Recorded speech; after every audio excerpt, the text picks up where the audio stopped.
ok raq bàyyi man déglu ma fi su ma wax da ngay déglu yow doo bandi yaa ngi dégg man bu may lijjanti sumay business di jël sumay bagage di ko kortal ba mu nekk dara boobu fekk la fi yaa ngi fekk nga kandasu toppatool sa business su dox te génn sumay business déglu ma fii laa la wax xam nga lu may bañ sama la mu 9-3 bi string grade diggante Porte la Chapelle ñëwaat sama yoon ay njël sala ay dama ne wàcc dama ne nga wàcc laa la wax sama nga foog yow sama wàccal di nga toog xam yaa ngi wàccal fi nga toog xam yaa ngi seral xam yaa ngi seral man ni nga xam ma ne ndax bandi nga yow xam yow laay waxal bandi nga waay waaw xaaral ma expliqué la bul ma expliqué ndax bandi nga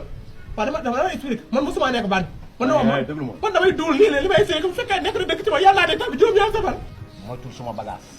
man dugg ma seeg bagage yaa nga laa la wax yow xam garaajo ko tué alhamdulillah